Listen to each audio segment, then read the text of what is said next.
Thank you. And what a wonderful conference so far. Let's give everybody a round of applause by clicking on that applause icon that you see there, as there were amazing presentations. But now, let's see what cool things we can achieve when we break those rules for better data storytelling.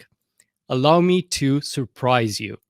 Now, there are quite a few data visualization rules to follow, and core principles and best practices and guidelines, which is great because if we don't follow them, we end up with a graph such as this one. This one is breaking multiple rules. Let me know in the comments if you're seeing any of them. You know, the usage of the banana wallpaper being just one of them. So obviously, it's not the only graph that's breaking those rules. But the question is, can we break data visualization rules to just achieve better data storytelling, but at the same time, really keep the integrity of the story and maintain that truth? Yes. Yes, we can. That's really the short answer. And there are quite a few examples, but today I'll show you 3 such cases. And the first one is my favorite. It involves scrolling. So we know that we shouldn't have a data visualization such as this one, where we have the audience to keep on scrolling to see all of it, right? That's kind of one of the layout rules that we have out there. But scrolling in a data story, when utilized properly, can work magic. It's actually called SCROLLYTELLING, which is the art of using scrolling to engage with the audience in telling your data story. And please put in the comments if you've heard or not of SCROLLYTELLING before. And I would appreciate if you tag my name so I could revisit those comments after the conference. But let me give you a couple of examples of good SCROLLYTELLING. And this first one comes from Bloomberg, where it kind of wants to prove a point that Americans are addicted to trucks. And as you're scrolling down, you're really being given different views of the same bubble chart to kind of show you in many ways how pickups are the king of the road and, you know, other trends in the American car market. But the next one, this is really my favorite. Shows a story from Washington Post, and it's actually about a very, very sad event of a Malaysian airliner that crashed, and the authorities were struggling to retrieve the black box from the ocean floor.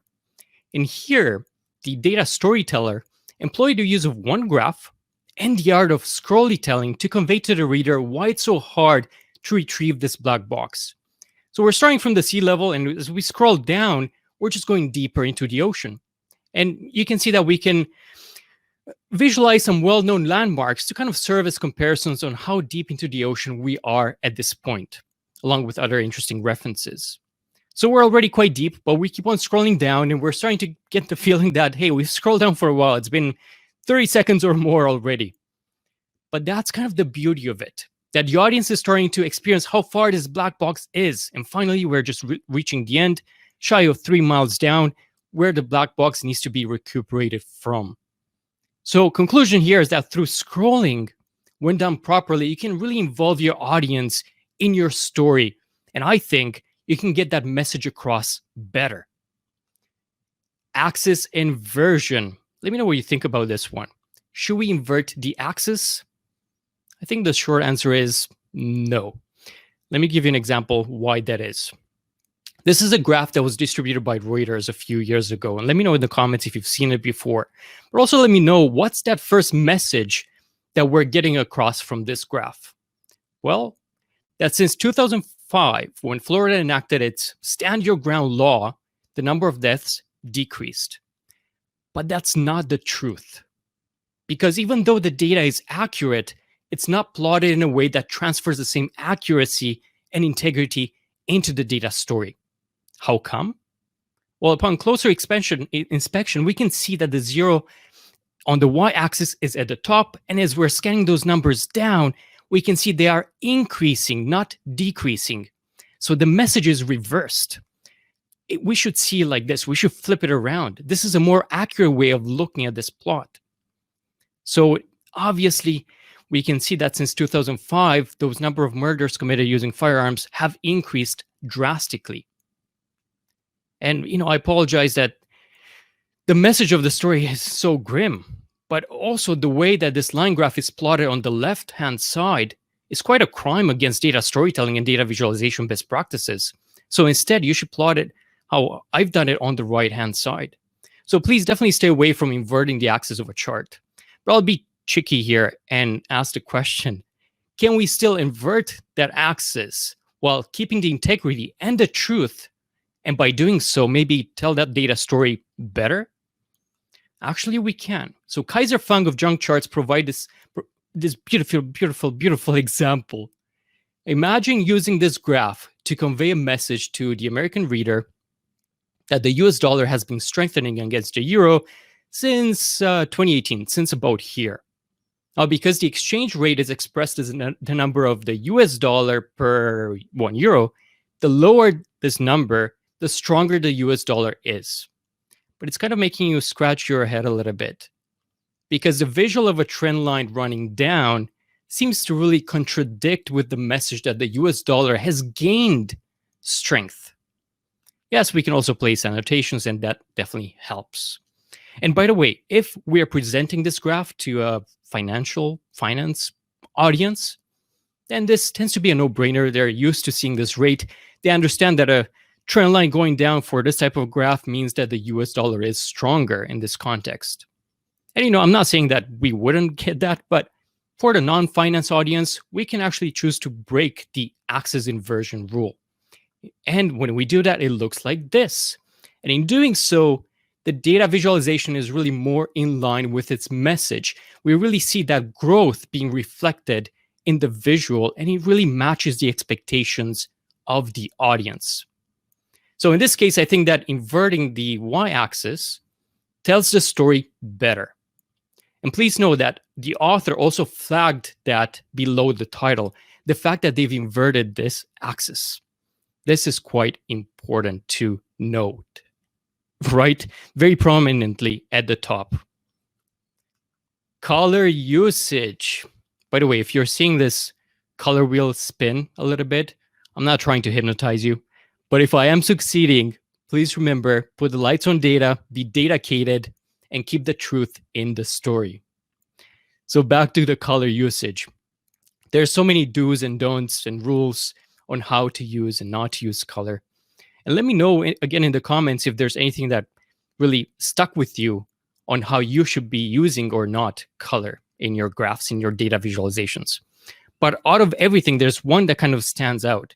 And the fact that we shouldn't use a lot of color, right? Keep it simple, less is more. That's sort of the message that we're getting often. And this is a case of what not to do. There's plenty of color here. Your eyes are jumping all over the place. We can't really follow anything. It doesn't tell us much. There's too much color. It's distracting. But can we still use a lot of color and have a good data visualization, a good data story? I think so. And there's quite a few examples out there, but I'll show you one.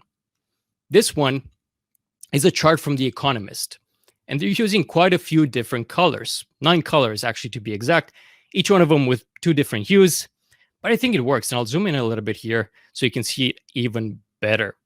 I do think it works, and I'll tell you why in a second. But first, let me quickly describe the chart. All these circles that you're seeing in different colors represent the political parties in the European Parliament. And the size of the circle represents how many seats do they have in the Parliament. Now, the closer they are to the top, as we can see in here, the more pro-European Union they are. The closer they are towards the bottom, they're against the European Union, such as the Brexit party on the bottom right there. Whereas, left versus right, it just represents where they stand on the political ideology. So they're left-wing or right-wing type of a thing. So it really works. This really works because, well, it's spaced out sufficiently that the white space makes it easy to differentiate each color in each category. We have enough negative space. The colors themselves also use sufficiently distinct hues that, again, it's easy for us to differentiate. And those regions, those blobs kind of help reinforce the grouping and their association with a distinct color. And of course, the fact that we have all those labeled adjacent helps as well. This is definitely tells that story a little bit better where all these parties stand, and the fact that the anti-European Union parties kind of sit on the extremes of the political ideologies, whereas the pro-European Union ones are a little bit more centrists. It's a lot easier to follow this than seeing it in writing, or even seeing a similar graph based on the same data, very similar data, which is still using a lot of color, but it's so much more cluttered. It just doesn't work, right? So even though we broke the rules by making our audience scroll through a data visualization for more than 30 seconds, we've inverted that axis, and we also used plenty of color. We still kept the integrity of the story. And even more so, I think, we told it better this way. So bottom line is that data visualization best practices and rules are there for a reason. And most of the time, we should definitely follow them to create that compelling data story. But also don't let them stop you from using your imagination and applying your creativity. So as long as you're putting the lights on data, as long as you're ethical and not destroying the reality, breaking the rules can sometimes be okay. So thank you so much. It's really been a pleasure. Please get in touch with me, and I look forward to getting your questions and interacting with you a little bit now. Awesome. Thank you so much for that, George. You convinced me. We can break some rules sometimes. Okay. I love the scrollytelling. I love all the examples. I want to start with a question for me personally. Was that color wheel spinning, or is it just some kind of trick of the eye? Because I do post some of those on LinkedIn. Yes, it was actually spinning. Okay. A cool thing that you can do in PowerPoint. Okay, awesome. Good to know, because I know sometimes you post those illusions and they always confuse me. So you definitely brought in a new buzzword for people. Fernando's never heard of it. Charisma's never heard of it. Scrollytelling, yes. Scrollytelling, yes. And yes, a lot of people are new to scrollytelling. Some have seen scrollytelling before, but they didn't know that there was an actual term for it. I also didn't know that there was a term for it. It's so cool, and so many things that we could do in combining it in our data story and really engaging with that audience in that way. I think it's brilliant. Yes, absolutely. A question here from Matthew. He says, when is it best to not tell a story with your data? Is this a rule that should never be broken? When is it best to not tell a story with your data? Yes. That's a very, very good question, Matthew. And well, obviously, if you don't have any data, then you don't have a data story to tell. That's the first thing that really comes in mind. But in the end, I think you need to make sure of the accuracy, authenticity of that data. You need to understand its veracity. So if the veracity it's not there, then you're flawed already in your presentation, in your story. So I think that's really the main rule that should not be broken. Always look in that back-end data that you're going to rely your story on. Yes, absolutely. Naman's asking, what do you think of using black and white? Can storytelling be creative with just black and white? Absolutely. And you know what? I think something that often gets overlooked is that color accessibility. So there's obviously quite a few people that are colorblind. And for that, of course, the black and white piece can be very helpful. And there are a lot of tools out there, by the way, to make sure that you are using the right color scheme and color palette in order to address that type of audience. So you can get the full grasp and address it to everybody. So yes, you can definitely be as creative. And you know what? You can obviously not have to use colors overall. You can just use patterns too to differentiate between different data visualization types. And I've actually seen this cool technique for blind people where you can use sounds for them to kind of detect where they are on a different, line chart or bar chart as it kind of scans along. And based on the pitch, it kind of tells you what the value would be. Yeah, absolutely. Absolutely. I've not used that personally, but I think that's a great method to communicate with those who can't see the data. Ray has a comment here. He says it's hard to do a bump chart without a lot of colors. Now, I have a perspective. What do you think? Can we make a bump chart without a lot of colors? Absolutely. Yeah. And I think the idea is, what's the purpose? Why do we want to use colors, right? And we can still use lots of colors, but as long as we just emphasize one of them at a time, if that makes sense. Yes, I would say the exact same thing. We can still have that whole spaghetti thing in the bump chart, but know the story that you're telling, and then color that specific line item a different color to make it stand out. Now, a lot of great comments of saying, people are loving the presentation. It's a great presentation. Thanks for the presentation. Thanks, everyone. A question that I want to ask you, but Raymond's asked, can we use a pie chart as a best visualization? What are your thoughts there? You know what? And this might be controversial. I think yes. I think pie charts are getting a lot of hate and I understand why. And it's because most of the time they are misused. People are using pie charts when different types of data visualizations should be used instead. And I had a few other examples that I didn't have time to show, but when the pie chart doesn't add to 100%, for example, we see a lot of that on TV for some reason. We see a lot of examples of pie charts being misused just because they're loved. People love round things. That's sort of the, there's this whole research paper on why we love pie charts or why we love circles in general. But yes, I think there's a time and a place for pie charts as well. Interesting. Yeah, I remember being told specifically to throw some pie charts in the dashboard so we don't just have bar charts everywhere. I'm like, okay, just for mixing it up.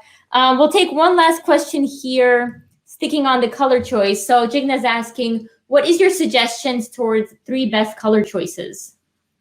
Yeah, and you know what? I'm not good at remembering names, but after I'm done with the session, I'll post a link in the chat. There's actually about 3 resources that I know, but I don't remember the links, where you can go and pre-select these color palettes, which can also be addressed to make sure that they're colorblind safe. They can also be printed okay in black and white, and you can still see the difference. And you can even scan that paper afterwards and still maintain a different in visualization. So there's a few options out there, but yeah, it's not as simple as a green, red, blue type of a thing. Yes. You got to look at those hashtags, the RGB color code, and these links would provide you with that. Yes, I think Color Brewer 2 is one of the sites. Color Brewer 2, yes. They actually give you color schemes. They give you options that the colors look distinct enough from each other, and then they have colorblind options and black and white options and all of that. But I'm sure there's that's a very well known, yeah, and it's used in topography, yeah, yes. Yes, and George, I know you have so much time to go and hop in there and answer all the questions that people have been asking you. So I will. Thank you, Kate.